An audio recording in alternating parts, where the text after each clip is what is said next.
Hi, this is Bill Milford, and I'm going to try to give you a brief overview of a proposed redesign of the committee process for here at Thomas University.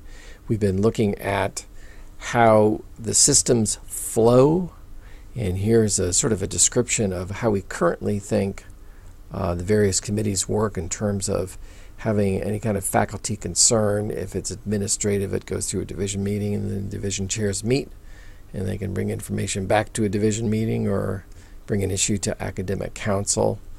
There also can be a division chair representative who brings information to the steering committee, and professional faculty concerns can go through the steering committee and also to faculty senate, and those can also feed into academic council. The vice president of academic affairs can take information from either the division chair meeting or academic council into the cabinet, and the vice president and the president bring information to the board of trustees. So that's sort of the formal flow of systems right now. What we're looking at are some of the other committees that have been put together at Thomas and how they've worked.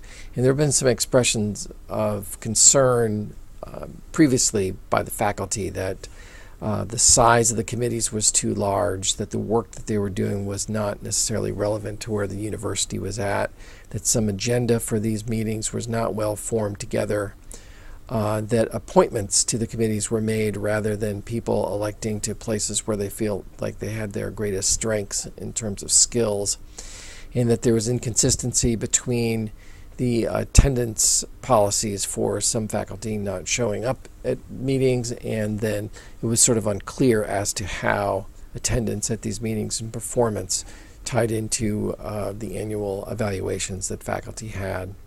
So in doing a redo of how these committees work, some of the intentions were to create something that is interest-driven, that reflects the interests and passions of the faculty, that is task-oriented, that is goal-oriented and trying to get stuff done, that it's going to be limited in size, maximum of 9, minimum of 3, that the work that it's done is shared widely throughout the university so people can see, and there's accountability as to whether people show up and attend at these things.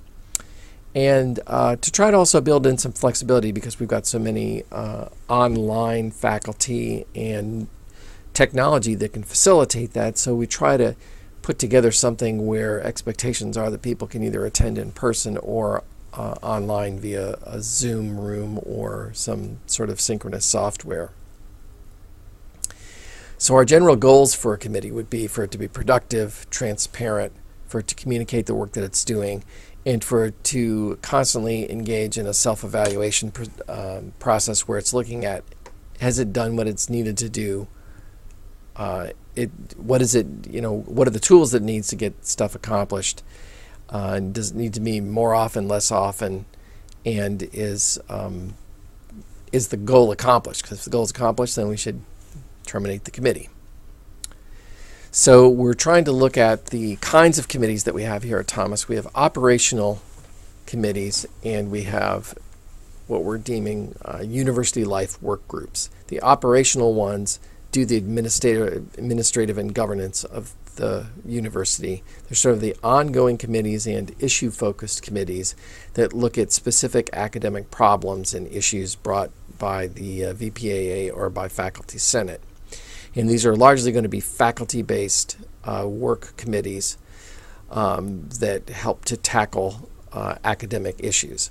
But the ones we're looking at in terms of being more creative with are what we're describing as university life work groups. That is, specific issues every academic year that concern faculty that they want to put some energy into improving an area or trying to investigate how to improve services or information for faculty in general in a given area. So if we were to look at the current committees, we have these administrative ones, which are pretty familiar. We have some ongoing academic committees, which some of which are just starting to get revved up now. The Honor Council certainly has been an active group, and that's being reorganized to a certain extent. And then we have a few issue focused. These are not ongoing groups, but ones that have been requested by either Faculty Senate or by the VPAA in terms of development for specific purposes for feedback. Here are some of the ones that we were thinking might be ideas for university life work groups. And these don't necessarily need to be ones. These are just ones that have been suggested in the past. The goal in this particular process is to find out what does the faculty think are particular issues for this academic year that you'd like to organize around and gain some momentum with. So general committee structures that we want to have a mission for every committee, a specific goal and tasks that are going to be accomplished, that there's going to be well-defined leadership who will call together that particular group, that there should be a recorder in every group that sort of like a secretary whose role it is to document what has been done and what should be done and tasks that need to be accomplished. We're going to try to keep the size of these groups to 5 to 7, with 3 being the minimum, which would be a chair, a recorder, and 1 member, and 9 being the maximum. The attendance for these groups would be mandatory. We're going to try to keep open Mondays and Wednesdays, but we're going to encourage everyone to meet whenever and wherever you can in order to get tasks done. We're going to try to be as productive in moving things forward. So if a group needs to meet a lot and get things going, that's going to be the charge, and the encouragement is to meet often, get what you need to do in order to get something accomplished.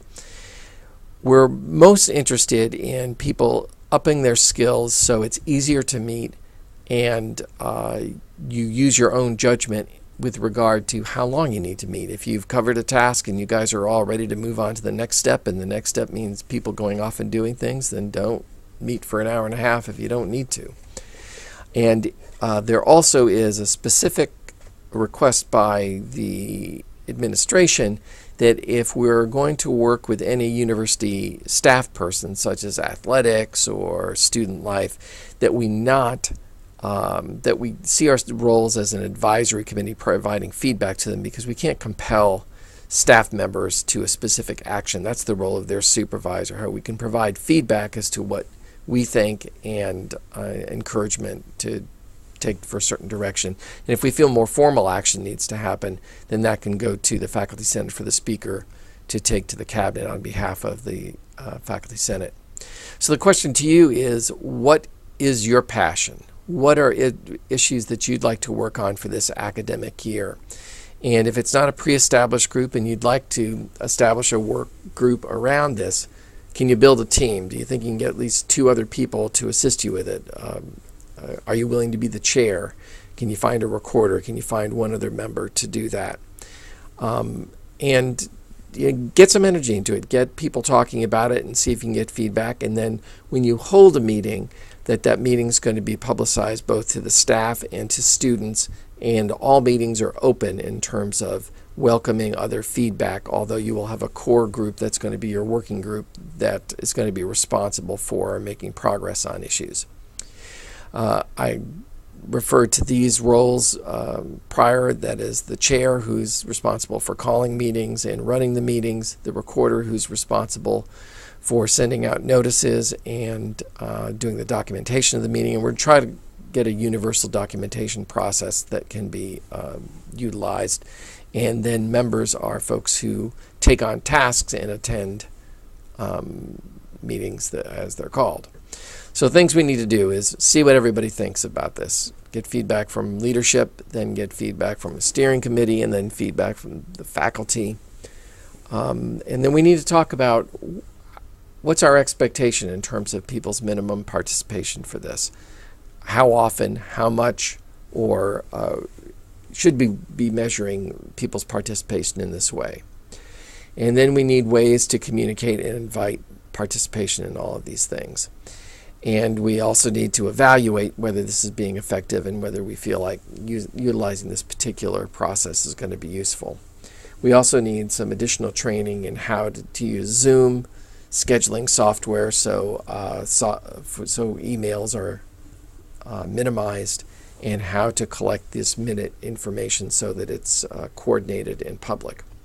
And then we need people to help do all of that work. So we're getting close to trying to get the committees reconfigured. My request to you is to think about, where do you fit into all of this? What would you like to do? What kind of issues are you willing to do some legwork on? And what do you have a passion for that we can support you on in terms of any kind of leadership you'd like to have with all of this? Thanks very much for your consideration, and we'll talk about this hopefully this next week in Faculty Senate.